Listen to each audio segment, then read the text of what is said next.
Don't laugh, okay? Don't laugh. I was wearing pull-ups. I was wearing pull-ups. Yeah, I was wearing pull-ups. I was on them baby Pampers stuff. Okay, it's not the baby stuff. This is the adult one. This is the Always brand, yeah? What is going on? It's your girl C-Positivista. Welcome back to another video. Yes, I'm in my robe. I'm in my bonnet. I'm on quote-unquote sick leave. So I have just been resting. I have been in bed. And I kind of want to talk to you guys about what's been happening in terms of like my health and stuff, to raise awareness. Woo! You lot, I'm running out of breath and I'm not even running. A little bit of a story time. In April, I was on go mode. Like I was on my grind. I was doing, you know, I was doing what I needed to do to get the bag, secure the bag, right? As we do. However, I overdid it a little bit. I overdid it. So when my period came in March, by the way, this video is TMI for the guys, for the men. If you can't stand things like this, kindly alele to another video, yeah? March, when my period did come, it came heavy, like heavy. And I've pretty much have suffered from irregular periods. So my periods have been quite irregular. There's been months where I went 2 to 3 months with no period, or when it comes a lot, right? So when my period came this time round, to be honest, I was on it and it was becoming regular.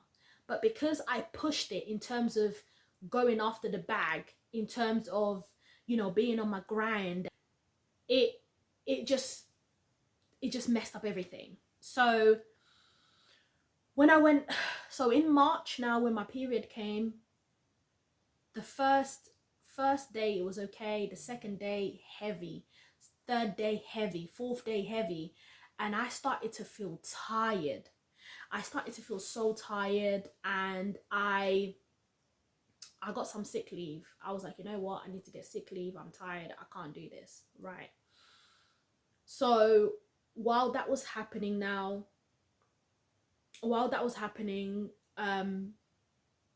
I wasn't taking any medication or anything like that. I was just resting. I was like, you know what, let me just rest. Everything's gonna be all right.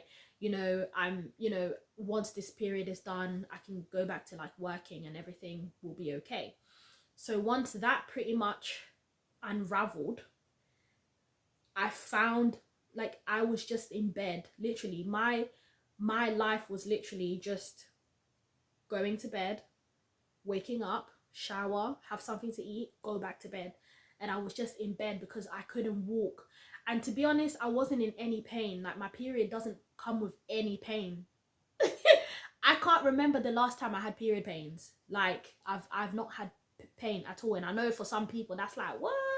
Because I've spoken to other women who have also had like, you know, heavy period, have dealt with like PCOS, endometriosis, fibroids and all of that stuff, and they've all literally said to me that they've had the worst pains ever. And I just couldn't relate. I just couldn't relate. I just couldn't relate because I don't get period pains. I don't get period pains, and maybe that's a blessing. I don't know if it's a blessing or a curse, but I don't get period pains at all. So I found myself bleeding for 12 days, and then I was like, this is too much. This is too much. Because to be honest, I don't even know why I waited for so long. I guess I was just so tired that I didn't even notice the days go by. It's so crazy. I didn't even notice the days go by. I was literally like a zombie. Like I would get up, I would shower, I would brush my teeth, I would get something to eat, I would go to bed. I just knew that I weren't working. That's all I knew. As long as I would, you know, I weren't working, I was just resting. So anyways, long story short, 12 days, I've been bleeding for too long now. I called my cousin. I'm like, listen, I need you to get me some tranexamic acid ASAP, because the tranexamic acid is what stops it. So my cousin got me these, and she got them over the counter. So I didn't need to contact any GP or any doctors or anything like that. I wouldn't advise it, because I would, this is something I've been going on, it's been going on for some time. So I needed something as an emergency. But I would say, if you're going to take anything, speak to a doctor, speak to a medical professional, just so that you're getting the right advice, right? I'm just giving you my experience. So my cousin got me this over-the-counter tranexamic acid. Yeah, she got me that. When she came with it, I took it. I'm like, right, this is it. This is going to do me good. Which it did. I started to notice that the bleeding started to decrease, and I said, oh, this is great. However, because I had lost so much blood, I was so weak, I ended up just fainting. When I fainted, the ambulance came to get me and took me to the hospital. When I went to the hospital, I fainted at the hospital. I was like, oh, I fainted at the hospital. When I fainted at the hospital, I pretty much was just out of it. And they were like, look, your iron is very low. Your iron is very low. And we will need to give you, we would need to put you on iron infusion. However, for the time being, we just need to get the blood to stop. So they then prescribed me to their version of the tranexamic acid. So another thing, when you're going to the doctors and you're speaking to your doctors, be honest about what you've done, what you haven't done. Like, they were like to me, have you taken anything? I told them I've been taking these tranexamic acid. They said, okay, this is fine, but we're gonna give you these. And I said, okay, what's the difference? They were like, these are just stronger. I said, okay, give me the strong stuff. I was like, cool, give me the strong stuff, okay? It's still 500 grams, the same, but for some reason they gave me these ones, and I started taking them and everything was fine. Cool. In terms of the bleeding and how I managed it, so I was wearing these. Don't laugh, okay? But yeah, so I was wearing these on a medium, and they say underwear, but I know this is not underwear. Like, I know this is Pampers. It's okay. Like, and I'm gonna show you one. I'm gonna show you guys one just so you can know what it looks like. So it's like this. They can't tell me this is panty. This is not panty. Yeah, so it's like this, and then it kind of is over the waist. See, it's high waist. And then and this is how it looks on the inside, right? So it gives you the coverage from the front to the back of the crack, okay? So I was literally, imagine this, I was changing this 4 times a day, okay? 4 times a day. And that was just what was happening. So that's how I pretty much managed it. I don't need to wear that every month. It's just on the months where I feel like actually it's really, really heavy. This is what I'm going to do. In terms of supplements, what I take is, I take ashwagandha because I feel that it helps me balance my hormones. And in terms of iron tablets, I take these. Yeah, which is the iron tablets and vitamins B2, B6, B12 and C. And that's also done some wonders for me as well. With that being said, so I had done all types of scans, external scans, and they were like, look, we think we should do a hysteroscopy. Yeah, we should do a hysteroscopy,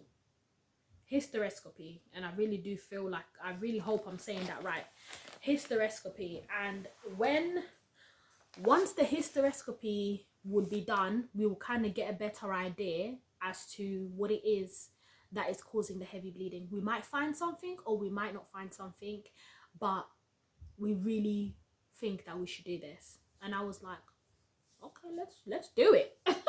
And to be honest, I wasn't too frank of it in the beginning, because I went to watch videos of people having hysteroscopy, and I went to look at the comments, and I spoke to women who have had it before. Someone said, oh my gosh, once I had it, it'd been so worse.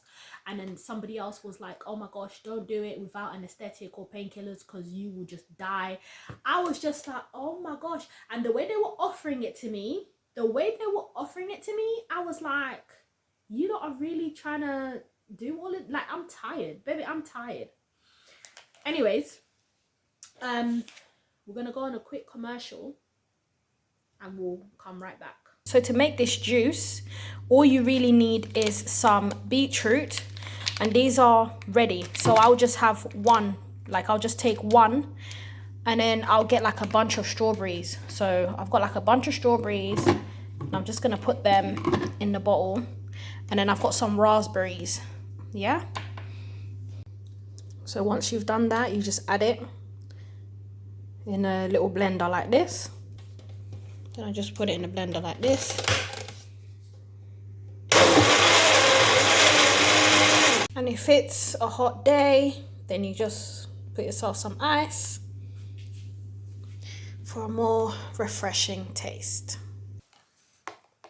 So this is my 3-ingredient energy booster, and I drink this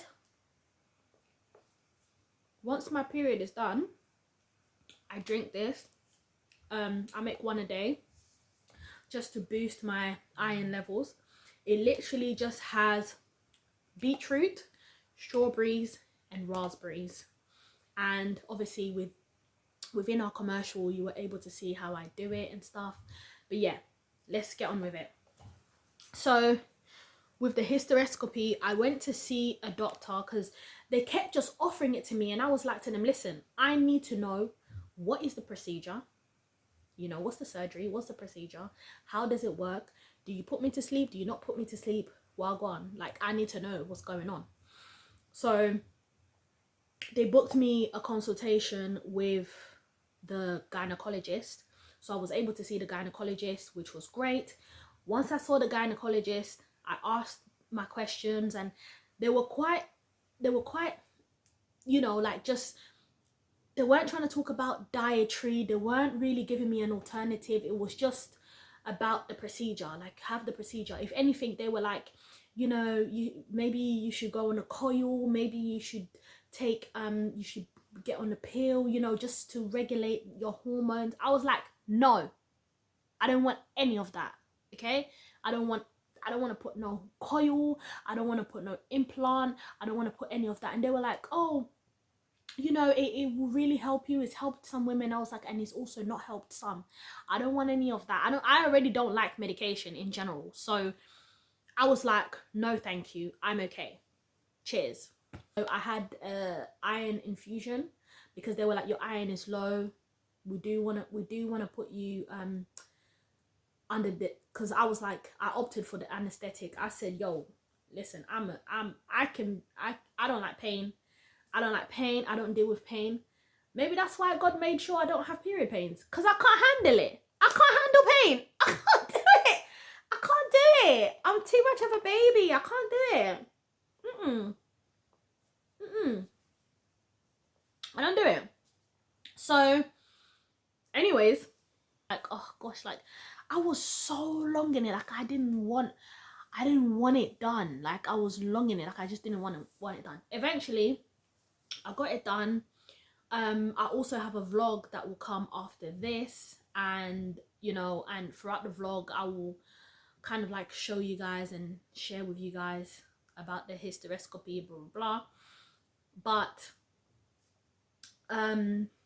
what do I want to share? See, I got baby brain and they ain't no baby. I got baby brain and they ain't no baby. Yes, so I had general anesthetic, so where I was put to sleep, and then it was crazy. It was crazy. 1 minute I was awake, the next minute I was just out of it, zoned out. I was high. I was high. I was like, who are you people? But yeah, so in terms of recovery, where I am right now, I'm doing my juices. I have literally,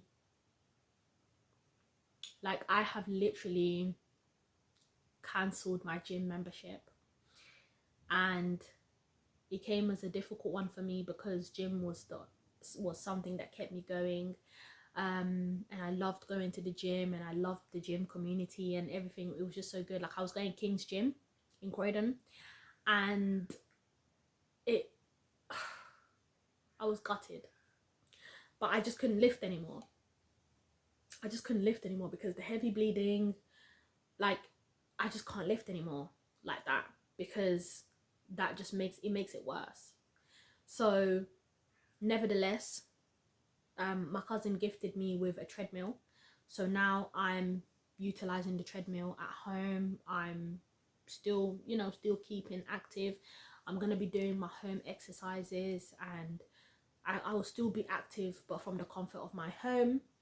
And yeah, and I'm ready to get back to work, but I'm just gonna take it easy. Like, even with my YouTube channel, like, if I can post content, I will, because I believe this is part of my ministry. I believe that this is part of my purpose and my calling, to help other people heal, whether it's mentally, whether it's emotionally, whether it's physically. But if I can't, if I don't have the capacity to upload a video, I won't. I won't, because I need to fill my own cup. I need to look after myself, and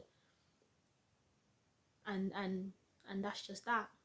So that's what's been happening with me anyway. And on top of that, I've been off social media. Like, I've been off Instagram, TikTok. Like, I've not been on social media like that. I'm literally just only active on YouTube and Pinterest. Other than that, I'm not on socials, and I love it. I love it here. Like, I don't know what's going on. Unless someone calls me or tells me. I don't know what's going on outside. And to be honest, that's one of the best things that I can say. Like, and I've not spoken to a lot of people in a very long time. I've cut off some people. Some know they've been cut off, some don't know they've been cut off. Like, if they've got the balls to come to me and be like, oh, I haven't heard from you or whatever, I'll just let them know that, listen, you're just not for me, and that's okay. Yeah, in this life, pick yourself, choose yourself, and advocate for yourself, especially with the health professionals. Always speak up for yourself. Like, say for example, where they were trying to push the coil agenda and whatever, every single medical professional I encountered or I spoke to, prior to signing that document letting them know that yes, you have the right to put me to sleep, I made sure to let them know, don't put no coil in me while you're there. Don't put no coil in me while you're there, because if I wake up and I find out there's a coil in my nunny, we will go far. We will go far, and I'm not playing. I've got this folder here. I'm gonna talk more about it in a separate video, but that's my health folder. That, yeah, so see you guys in the next video.